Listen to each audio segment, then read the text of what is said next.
What's up, people? Welcome to the Peak Archery Podcast. So, this first episode of the podcast, we have Paige Pearce. Now, Paige does not do a ton of podcasts. Reluctantly, she did this one because she promised me she would when we talked together at the ATA. So, Paige, I appreciate you for that. The audio ended up getting it was in and out because of where she was, but it's still chock full of information, good information. Uh, Paige says it how it is. She does not hold back, and it's kind of how she approaches her archery. So that's not a surprise. So check out this podcast with me and Larry Wise and Paige Pearce, as she just kind of dives into the raw approach that she has to be a competitive professional archer. Enjoy. Every weekend. So normally they get about 1 day prep when I get there, and then we shoot it, and then I switch styles and it gets about 1 day prep. And I'd be honest, because that's the challenge of doing it every weekend that people don't really understand. That's the honest truth. Yeah, no, I believe it. I mean, I guess or voluntarily. I usually do this you know me well enough to know, but I just tell it like it is. Yeah. And it may not be what everybody else should do or does, but that's the reality. So if you're good with that, that's me. Oh, 100%. Yeah, 100%. Yeah, well, we just let everybody know that, hey, you are on the tournament trail every weekend. And so your schedule does not allow for 3 or 4 weeks prep for a tournament. You are in high level maintenance every week. Yep. Yeah, high level maintenance is a good way to look at it. Yeah. So what do you do to peak? Yeah. What are a few things to get you ready to peak? Pretty much got to be peaked over. I hate to say it, but yeah. So you don't really get time off other than hunting season from competition. I have hunting season off. I have a shoot. I get normally I have a shoot in September, but I think this year they actually bumped it forward to the very end of August, beginning of September. I head to Africa to hunt, and I'm gone for 2 weeks, and then I come back and I have World Field in October, and then November normally Indoor World Cup start. Yeah. So I don't really have off season other than COVID hit. My indoor season was canceled till January. Right. Mm-hmm. So October, November is the closest thing to a quote unquote break that you really get. Right. And you're still shooting and you're getting ready for hunting, but then you're just switching a little bit gear wise to move into indoor, and that's it. Yeah. Exactly. Yeah. And but I think there's something to be said there, because a lot of people put a ton of emphasis on training for every tournament or getting ready for every tournament. And in some ways, just the way that you are forced to deal with it, it's not a matter of preparing. It's a matter of I need to just show up and do what I do. Yeah. So that's why the mental game is so important, because people who have a weak mental game, I mean, I'm going to say all this on your podcast, but people who have a weak mental game feel like they have to have a month's prep to be ready. That's a mental crutch. You shouldn't need that. If you have the confidence, you're good. A bow is a bow and you're the archer. You should be able to show up and shoot any format, any style at any time and be ready. You shouldn't need that time to prep. And that's what years of what we've been doing builds. Basically. That's what we don't have a lot of the time. I think there's a good lesson to be learned here for the people who don't do it professionally like you. So you have to travel, you have to go here, you have to do this. We went to the ATA together. You're teaching there. You're such an ambassador. And then, but you don't have that opportunity to train, but it works for you, and it could work for other people if they would just shoot more. A lot of people are they take these long extended breaks, things fall off, and then they have to prepare. I don't know if that's a correct term, and really they shouldn't have to if you took the approach that Paige is forced to do and just keep shooting. Right. So I don't care the time of year, there are no mental breaks. So while I physically may not on a hunt or gone shooting my bow, the difference is that we stay at the top of our mental game year round. I'm visualizing, I'm doing like daily affirmation cards. I'm listening to those on my phone. Like that never stops. That never ends. And that's why we can take a month off of physical shooting, pick it back up and still be fine. All right. So That's good. Right. Larry, what were you going to say? What a theme or a question I always ask my student archers if they're at a tournament is, okay, so how many arrows do you have to shoot today? And of course, you get a wide variety of answers. Well, 60, well, or 72. Oh no, there's practice ends. So now that, how many is that? I said, these are all the wrong answers. You have one arrow to shoot. Yeah. And it sounds like to me that Paige has her ability to shoot one arrow very well in hand. And yeah. So how many you have to shoot for the round is not important. You have one to shoot, and Paige just hit some magic words there. She has her positive affirmation cards. Didn't we talk about that last week? We did. Yeah, we did. And there's a young lady, just a young lady that I coach, and I don't know if you know who she is. Her name's Maggie Brensinger. She's like a barebow phenom per se. She's only like 16 years old. She has all the world records. And that's one thing she never really got into, but as she's developing into a shooter, that's one thing that Larry and I spoke with her about is the positive affirmations. Jay Bars is a big part of his Olympic gold medals. There's just so many people to talk about it. I'm glad you hit on it, because I'm willing to bet, you go to NFA and look at that practice line of all those people right before our rounds start. How out of all those people, how many you think had positive affirmation cards anywhere near them in their quiver, in their card? Not many. Not I'm many. betting one if Paige was there. Yeah. Yeah. I mean, mine are on my phone. I don't have them on like an actual card now. So I do all mine auditory. Yeah. So but yeah. Yep, I've got them. 100%. It's not, I don't think that parents advocate for it enough. I don't think coaches advocate for it enough. It's not even something that in coaching certifications, and you and I have had these discussions, and we won't get into what and who certifications, but they don't talk about it. It's not something that's in the forefront or as much as it should be, especially for kids. I mean, I coach a lot of kids, and I think that that's one thing that should be enforced, not enforced. That's the Yes, wrong word. it's so Promoted. easy to do. Yeah. So how about something else, Paige? Something else that helps you peak besides the positive affirmation cards. I think that's really neat. Okay, wait, I have a question. Are we like going already, or are we just talking? We're just kind of, well, I'll tell you, I'm already recording, so it's okay. But you asked me, I'll shoot. Everything we just said should be on there, so let's do it. 100%, 100%. Sorry, you're good. Prep. You kind of went on it. You kind of went off, and I was already recording, so I wasn't going to break that up. Yeah. Gotcha. Start it. Let's. Yeah.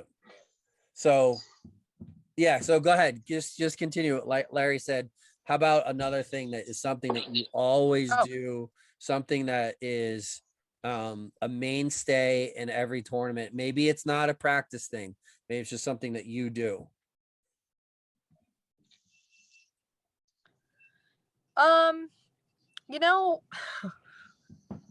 You asked me this, and I was gonna say I was gonna struggle with this question because I don't. Like, I go there, I know I'm ready, and I just shoot my bow. Like, I think people think way too much about like, oh, I gotta have this practice schedule and I gotta do my pre-practice. And like, obviously at every practice the day before, I'm gonna do whatever the form of official practice is, whether that be a US archery event or a field event. So at field, I was there, I shot, I made sure everything was good. I checked my marks because that's super important for field. But for FIDA, I just roll in, shoot some arrows, make sure nothing moved on the flight, good to go. And so realistically, the only thing I really do when I get somewhere is do the practice day and I roll into competition. Like, my whole philosophy is stop making it so hard. Like, just do it. Like, if you know how to shoot, you've competed, your mental game's under like wraps, you shouldn't need all of these things. And so I have a very different outlook than most people because of that. I just like it simplified. Yeah. So it sounds to me like one of your greatest skills, one of your greatest assets is your ability to adapt. Yeah. So you go to a tournament, you adapt. You have your one shot routine put together, it's solid. And so it's just a small matter to adapt to the format of the tournament. Mhm. Yeah. And that may look at like a form of changing equipment, because there are certain events that I have to switch arrows or lens power or sights or clarifiers, like all the above, sometimes. And so realistically, that practice day is giving me the ability to have the time to switch all that stuff over and then check to make sure it's ready to go. But I'm kind of one of those people where I practice terribly. Like my practice scores are just pure garbage. And the second that they say, okay, it's go time, everything just tightens up. I'm good. I'm ready. Like I need that extra motivation, and I like thrive off of that pressure. So I've never been a good practicer, but I compete. My competition scores are much higher than what I shoot in practice. So I think that's why I have a different take on practice as well, because for me, it's just building strength. And I wouldn't even say building confidence, because again, it kind of sucks. But for me, it's just keeping my strength up. And I've done it enough years that I know when it's go time, I'll step up to the plate. That's good. You say that it's not really a thing you do, or they're not things that you do, but in some ways it is things you do. You're keeping it simple every single time you compete. You're not obsessing about practice. You're not obsessing about, you get it, you shoot, you do your day of practice or 2 days of practice or whatever. You make sure your stuff's good, and then you trust that. You're not making it this big elaborate process. And in some ways it's probably the best way to go about it, especially like I see, I follow you on Instagram. I see the pictures in airports and the travel, and then you're here and then you're there. You're a little bit like an archery gypsy in some ways. You're literally all over the place. So I thought you had a clone. yeah, how about it? I wish I did. Yeah. I bet you others do too. Right. It's probably not, you're like, oh, I know you're asking me this question. It's not even a matter of that. That is what you do. That Yeah. is your way to handle it. Yeah. And so many could benefit from that, understanding that that's the approach that has worked for you so well. You broke up there. I've had a few people say to me, oh, sorry, can you hear me now? Yeah. Yep. Go ahead. Yeah. I've had a few people say to me before, if they didn't know me, they would think that I like didn't care, or that I was just super nonchalant, and that I it didn't matter to me. And they're like, I know you, so I know that's not the truth, but you're just so like whatever it is what it is. Whatever my bow's at when it's go time, I'm gonna make it work. And they're like, most people just aren't that way. So they're like, if I didn't know you and know how competitive you are, and like know how much you really want to win, we would never realize that just by how you handle yourself beforehand. And I've had, like, honestly, one of the last people that said that to me was Rod Menzer with USA Archery, and the CEO. And I was like, yeah, you're probably right. Like, I just take a very different approach. Like, you're never going to see me out there. Yeah, you must have broke up there for a second. You said, Yeah. we're never going to see you out there, and I'm assuming you're like freaking out, or I don't know what you're. Yeah. Sorry, Right. I'd like balls. I've been on. So what I would suggest that people look at here from what you're saying is you have great confidence in your ability to adapt. So you don't stress out about a tournament. You simply adapt to that. And because of that confidence in your ability to adapt, it's very easy for you to shoot each arrow in the present. You have a great ability to be in the present with this arrow. And so many people don't. They think that their arrows in the 10 ring is a measure of who they are. as a person. And of course, that's just not the case, but they're thinking that. And so they have a high stress level that they self-impose. And you don't do that.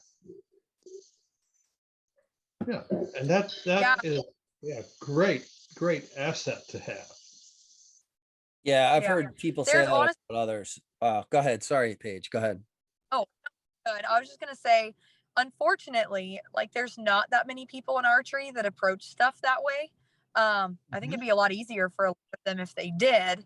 But that's one thing like I'm super thankful for just because of what my schedule looks like and how many different organizations I shoot and types of events and stuff. Like if I had the mental approach that a lot of people do, I would never be successful across all of those venues. Because here's the thing, I never fully feel prepared, ever. Right. The season starts and we're behind, it goes and we're behind, and it finishes and I still feel behind. But the difference is, like Larry said, when they say go and I have one arrow, I'm like, I'm going to shoot a good arrow. And then the next arrow, I'm going to shoot a good arrow. So all that other stuff is just like sight out of mind, and I'm just going to make work whatever I have because I don't have a choice. And I've done it enough years that I just kind of, that's going to work out most of the time. Well, that's a big part of my book, is trying to present to people their need to engage in present process thinking and to get out of the past, get away from the past, stay away from the future, engage in the process that it takes to shoot this arrow. And you're doing that. Yeah, for sure. You know, and the lack of like personal judgment. A lot of people, they put these self expectations, and Paige doesn't do that. By the sounds of it, it's not an expectation thing, other than the expectation or the confidence that I'm going to shoot this arrow as good as I can. That's it, and move on. As soon as that one's gone, no matter where it goes, what are you going to do in the next one? Shoot the arrow. That's perfect. I think, so you're in control while the arrow is still on the string, and once it leaves the string, you realize, hey, I don't have any control anymore, and whatever happens, it happens. Yeah. Oh, I think we lost her. See if she pops back in. 1 second.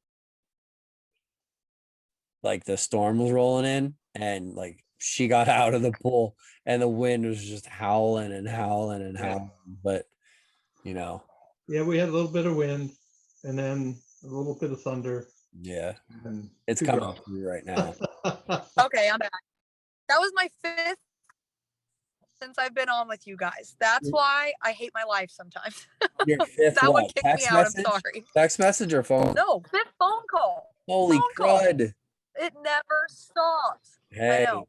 Hey, sorry. You know what? You're still blessed. I don't know why that one did that. Like I said, you're blessed. You're blessed to have the career that you do. It is what it is. It's a small price to pay, I guess. I do love it. Yeah. So where do you head next?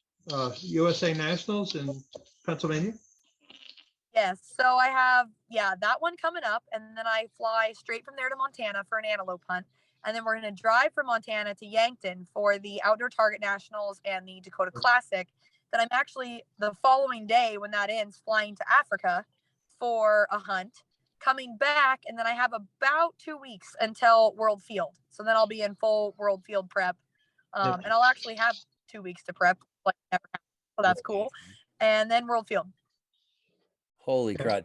What a schedule! I mean, and fact of the matter is, you handle exactly how you have to, and it's worked so well. And I'm glad that you're able to at least steal some time from the rest of your obligations, just to allow us to talk about it, to again help others learn. Like, well, you know, Paige takes this approach to peak and get ready for not get ready, she's always ready, sort of, but not really. But to peak at every tournament, and this is the approach that she uses to do that. So I mean, I know you're super busy, like you said. You said you had 5 phone calls while you were on with us. I can't express how thankful I am that you took the time out to talk to us and just have some time. I don't want to keep you super long, but I hope to see you next week. Fire away! I'm here. Let's do it. All right. Well, I hope to see you next week down at USA Nationals, and if you allow me, I'll give you a copy of my book. Awesome. And, Yeah, that would be great, and I'll be there. okay, good. Yeah, it's planning to peak, and so that brought on this podcast. So, what about That's awesome. tournament evaluation when you're done? Do you do a little reflection about it? And does that add anything into how you might prepare? You don't have much time, but how you might prepare for the next tournament? Yeah. So I think one thing that's really important is when you do reflecting, and this is a problem that I see like across the board in archers. Yeah. They practice great, they go to a tournament, it doesn't go well, and they blame something on their equipment or they blame something on their bow. I think what has helped me so much over the years is I have no problem taking that blame if it was me. Like, yes, we all have equipment issues, stuff happens, but usually it's something I did or something I did differently that didn't work with my setup, or maybe a little bit of a mental glitch somewhere. And so for me, what I like to stop and do, for example, we're going to go through field. The first day of field, I was like, it's going to be tough. So I actually just bought a house in Yankton, South Dakota, and I have not been practicing because the time that I would have had off to shoot, I was like 16-hour days remodeling that house. So I rolled into field knowing I'm not prepared physically. So I'm really, really going to have to rely on my mental because my body is going to want to give out on me. And I know that's going to happen. So I went into field. The day went great. Everything was smooth. It was fine. Hunter day, I rolled in and about 7 targets, I'd say from the end, I could feel it. And so that, it was just like, thank goodness that I have like my mental game there basically to help me, because it'd be really easy to just give up and make excuses and be like, I didn't prepare. I'm tired. Whatever. But I made it work and it was fine. Animal day, it was like, cool. This is 1 arrow. It's 28 arrows. I don't care how tired you are. You could always roll out and kill it at that. And so I did. I shot 26 out of 28 animal dots that day. Just knowing like physically, this is the thing I'm actually ready for. And so it's different. So leaving that tournament, I was a little bit disappointed in myself because I obviously wasn't in the physical shape that I knew I needed to be for field. But life happens and I didn't have much of a choice to do that. You know what I'm saying? So that's the other thing too, is reflecting, but also accepting that like you're one person, you can only do so much and you're doing the best that you can.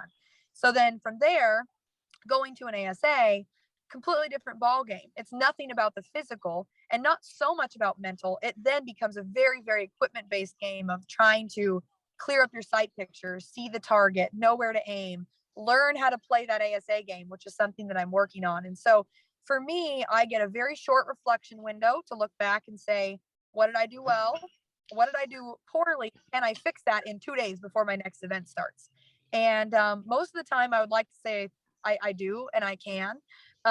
If there's something that is more of like a long-term issue, for example, like I have a bad shoulder, and after field, like I could feel that bad shoulder. So at the ASA, I was like, okay, like this is going to hurt, but you're going to man up and you're going to make it work. And I did, but I haven't taken my bow out of the case since I got back from the ASA because I know that my body needs a little bit of time. So today, as I'm planning on like late tonight, will be the first time that I shoot after the ASA finished. And so I just listen to my body. I listen to myself. I know that if I take 3 days off, it's not going to hurt me. My mind's going to be where I need it to be. Physically, I'm going to come back and I'll probably be better off because my shoulder has a little bit of time to heal and unswell or deswell. And so I think that's important that you listen to yourself and that you take the blame if it's you that struggled and accept why, and then be willing to work on that. And I just see so many people that just blame their equipment over and over. And I'm like, never going to get better because it's not the equipment. It's you. It's your mental game. It needs work. And instead, you're going to go change something and hope that works for the next tournament. And then you're going to suck again. And you're going to do this in like a vicious cycle. And I see so many people do that. And so that's one thing that I was like, I never want to be caught in that. Like, I'm going to own it. I'm going to work on me probably more than my equipment because that's usually what people need to do. Yeah. Yeah. And the positive affirmation cards, all those statements, that plays a big role right there. Yeah. It does. So I'm a big fan of positive affirmation cards. I read Lanny's book with Winning in Mind when I was 10, driving home from Vegas. And so that's when I like started my mental management journey. Now I've learned I'm much more of an auditory learner. So for me, I write down a card and then I record it in my voice memos on my phone, and I will just play it to myself a few times a day. And I feel like for my subconscious, it's stronger hearing myself say it. I like to hear that because if I'm talking to myself, it's the same voice that I'm talking to myself in my head. So for me, rather than writing cards and sticking them everywhere, that's how I approach it now. But I've done it both ways over the years. Sure. That's a great tip. That's Yeah. a great tip. Yeah.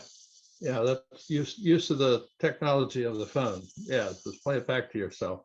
Absolutely. And nobody's gonna know that you have your earbuds in or something. You could be playing that thing a half hour before a tournament or something. Nobody's gonna know. They're not gonna sit there like, hey, what are you doing? I'm looking at cards, you know. No, that's good. And I do want to go back a little bit and just because some people may hear this. A lot of people don't shoot field, not as nearly as many people shoot field as some of the other formats, especially 3D, and even some of the USA Archery stuff. But that competition, the NFA Field Nationals that she was referring to, is multiple days. We're talking like 4 to 5 days of shooting, depending on if you shoot extra round. For you, it was 3 days.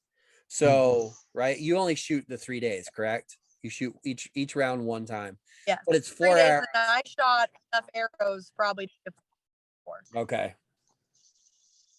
So, and we had like record heat temperatures here in Pennsylvania. So not only were you sort of maybe not quite physically where you wanted to be, then you had to deal with that situation of hydration, which is something that actually kind of got me on the negative side of things throughout that tournament. And people, like, again, if you're not in that positive mindset trying to get through it, you just have to accept it for what it is and get through it as the best you can. Meanwhile, you're shooting a gazillion arrows. One of the formats where you probably shoot the most amount of arrows next to maybe a double 72, which we don't shoot very often. And that's 4 arrows per target, 28 targets, field hunter, and then animal's not too bad. Thankfully, you only had to go to the ASA and shoot 1 arrow per target, but it's not afterwards. That's a little easier. But just to give some feedback on the difficulty there, like you're 7 targets in. That's a lot of arrows to go, and you have to you have to bear down and do what you have to do. And but no, that's really good. That's really good feedback, Paige. It's it's great stuff. Go ahead. When you ask me about like things I do ahead of time in prepping, you just kind of said something that stemmed one, but hydration is like a big one. And I have a hard time. Like, I don't necessarily drink as much as I should. And so I made sure that every morning I stopped at the gas station and I would get a hydration, like a little Gator Light, whatever they're calling them now, the Gatorade hydration. And I would drink one of those. But the other thing I did, I found a brand called Salt Stick, and it's a pill bottle, and they're just little like salt chews. They're pretty terrible, but it's like an instant hydration kind of thing where you don't have to like drink it. You can just chew the 2 tablets and you're good to go.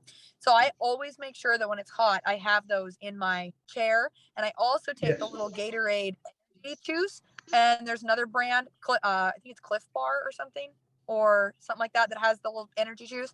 That's something I always have. And it's kind of funny because all the girls know like she's gonna have those, and so they'll come and be like, can I have some energy chews, or can I have some salt sticks? And I'm like, yeah, sure, like no problem. So I always am like the one that if you need equipment fixes or that's the other thing, I work on all my own equipment, so I have like everything to fix my bow in my chair. And I also have like all of the hydration, recovery, heat towels. Like, my chair weighs like 30 pounds, but I have everything anybody needs. So I'm ready, and I'll help them too. So out here in the country where I live, you know what we call a girl that has her own Allen wrenches and knows how to use them? Uh-oh. The keeper. Keep her around. Yeah, I agree, because I'm not stuck having to do it all for me. So that's good. I gotta be careful. I don't want to post that out there, but like it'd be like Paige has the equipment, she's got the food, she's sort of like the course mom in some ways, whether she likes that. and the No, they course call Bowtech and the course hydration expert and everything else. Yeah, No, that's gotta good. do it. Gotta take care of yourself. Yeah, I mean, now that you're mentioning the hydration stuff, and you're gonna have to send me a link for that, for those tablets.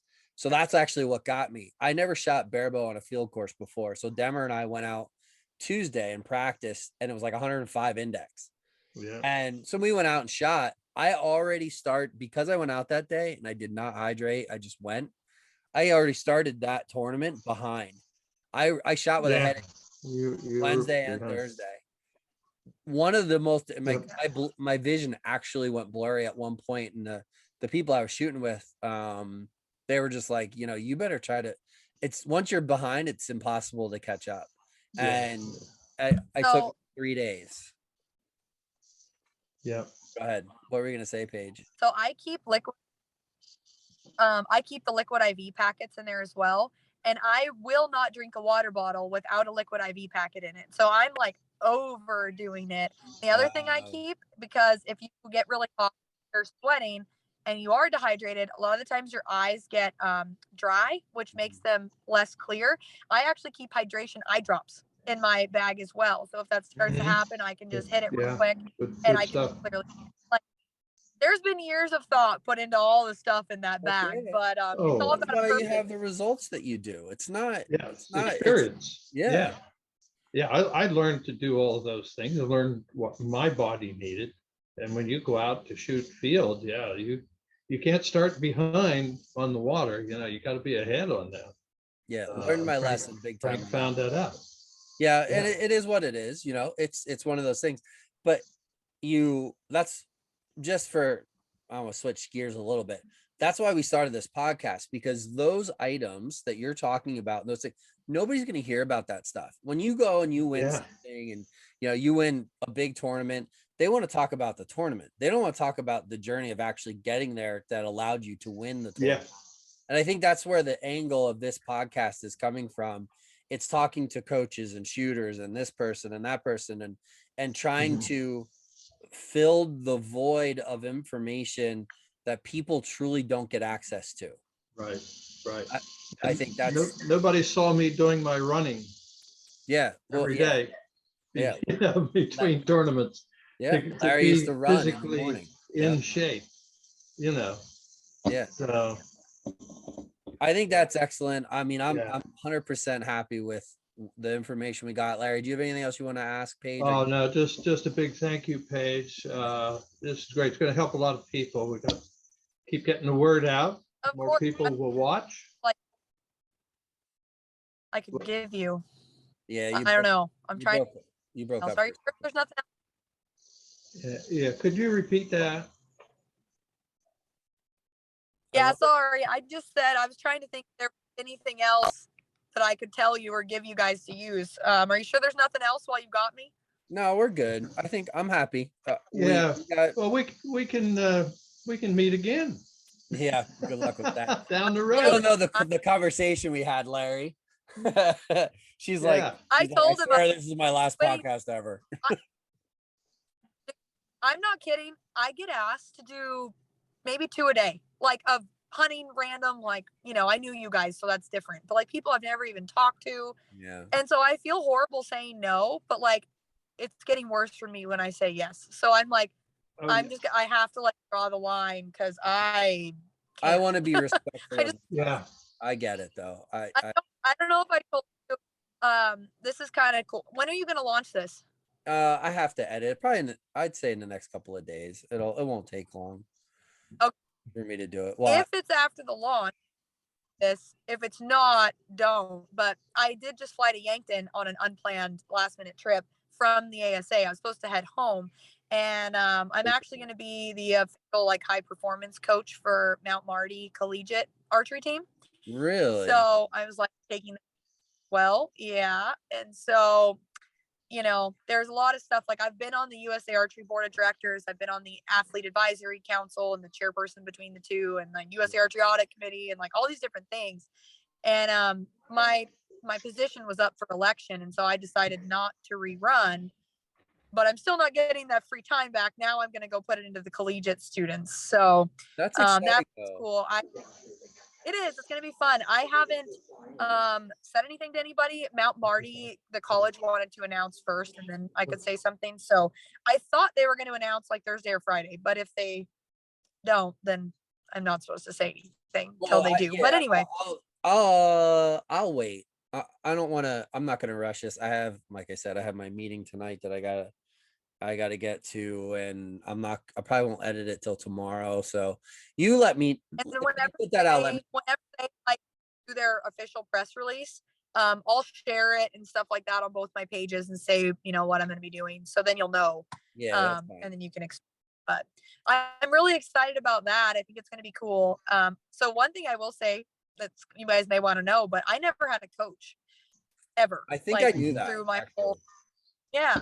So it's different because, I never had different coaches to say, wow, I really like this and I like that. And I didn't like this and I did, whatever. So for me, and giving back to like the college kids and now going to kind of step into the side of coaching a little bit, I just want to be able to help them with stuff that like I wish I knew sooner, or I wish I knew younger, or like when we talked about daily affirmation cards and I said, writing them helped me, but for me, the auditory was very helpful. All of those random things like that I've learned over the years, I want to give them all of the options up front instead of having them wait years to figure that out for themselves. So I'm kind of excited to be able to like give that back, you know what I mean? And hopefully help them. And collegiate's about having fun and stuff like that too. So I'd like to think I can add that. But I really want to help them on the mental side. I feel like there's not enough people that get that help. They wait until they're basically at their top skill level and they want to get further. Then they take on the challenge of learning the mental game. Should be all the way through their process. So mental I'm going to mix that up should start the first day of archery. Yeah. Agreed. Yeah. I think it's great that you're going to be coaching. Do you have any, and it does not matter. I'm not saying this because for any, but do you have coaching credentials of any kind? Did you take any courses or no? Are you? So I didn't do any of the USA archery coaches. The NFAA, I think it was like a national coach certification. And I did that probably over 10 years ago. Nice. Definitely. Yeah. Over 10 years ago. So I've done that, but I've been, I don't know. I always have so much stuff going on behind the scenes and kind of, depending. But I did help run a nonprofit for like 4 years that ran kids camps. And so I did a lot of coaching. We had like 200 kids a summer that would go through. And that was obviously not high level, entry level. But I've been doing that before. I've worked in archery shops and done some of that, like within the shop, doing classes and, teaching people and stuff like that. So I just feel like I've done it enough that, I know the steps and the challenges and everything that I had to overcome over the years. So I'm just hoping that everything that I went through can help people get there easier and faster than what I did. Yes, it will. That's perfect. And we haven't met, Paige, but I taught mathematics for 35 years. So along with my archery, I've been teaching for over 50. So if I can be of any assistance, just let me know. And I'll give you my book next week, and maybe that'll help organize you a little bit. You'll have her assigning reading to her collegiate team. My mom is actually a teacher, and I'm actually a substitute teacher, and I substitute teach also when I'm great. Home. I'm telling you, I literally forgot I even did that, but I do so many weird things. Yeah. Great. Yeah, I'm a teacher as well. That's what I do full time. So I'm off during the summer, and the podcast and coaching is what I do. And obviously I'm a competitor, but competition for me kind of sets a little bit of a backseat to coaching and the podcasting and stuff. But that will be a new challenge for you, is juggling the stress that comes with worrying about an entire team on top of trying to still compete and be a competitor. It definitely takes a toll. That's one lesson that I've dealt with myself. But I think you'll be fine. You already have the foundation to deal with it. You'll be good. But I think you're just getting to a different level. Go ahead. The one thing that's really, so I'm not going to be like the resident coach there, because obviously I travel so much that I couldn't be. So they actually have a full-time like resident coach hired who will be there with the kids, to organize their trainings, help them through Oh, stuff. great. So that's why my title is like high performance. So Sure. I help her with their training schedules, implement different things, covering mental game. And then I'll be there for the kids as well. We can do Zoom calls during their trainings and different things like that. So it's kind of neat how they created their coaching system. I don't think it's been done very much. And so I think this is going to be kind of one of the first times I've heard or whatever that it's done this way. So that's going to make it a little easier for me, because at least I'm not going to have that guilt of knowing like, okay, I'm gone. They're not getting the help that they need. They have a full-time coach there, and I get to just add in and help on the high performance stuff. So that's going to be cool. That's outstanding. If you need any barebow help, Super. you know where to reach out. Thank you. If Yeah, I y'all assume know you I have know nothing barebow about shooters, I don't know. What's that? I said, we all know I know nothing about that. So That's okay. It's you're probably better off, because it leads to a lot of frustration at times, but it is barebow. We're a little bit of we're like the redhead stepchild of competitive art. Yeah, the ultimate challenge on a field course, barebow. Yeah, well, Yeah. or the brunt of many jokes on archery meme pages, which are absolutely okay because they're hilarious. Yeah. So I'm okay with that. it is pretty funny how often pick on barebow. Yeah, it's okay though. I mean, hey, we don't care. We don't care. Yeah. You have to have a level of probably instability and a really good sense of humor in order to shoot barebow. That's all I got to say. I mean, it is what it is. But I don't know what you just said. You broke up for probably some smart ass comment, but that's okay. We certainly thank you for joining us. Yeah. Yes, thank you guys for having me. Really appreciate it. Yeah, cool. We got plenty of info. I appreciate your time. I appreciate the fact that we quote unquote got the last podcast. We'll see how that shapes out. I'm sure she'll end up somewhere down the line, but you are super busy and you do a lot for the sport. I thank you. I've sent, texted you pictures of shooters who have your old bow that you shot probably 20 years or 15 years ago. And you're always responsive. You're just such an ambassador, and I appreciate that part of you more so than your shooting ability. I think that is, and everything that you're doing has made an impact, and just keep being that person. And right. I've found over the years, the more you give away, the more you get back, rather than trying to keep this secret to yourself, trying to garner a few more students. Now, if somebody asks you a question, answer it. And you do that. You're great at that. So excellent. Keep doing it. All right. Thanks for joining us, Paige. You take care. We'll talk to you later. Good luck with you guys. You too. New endeavor. All right. Take care. Good luck. See ya. See you, Larry. See ya.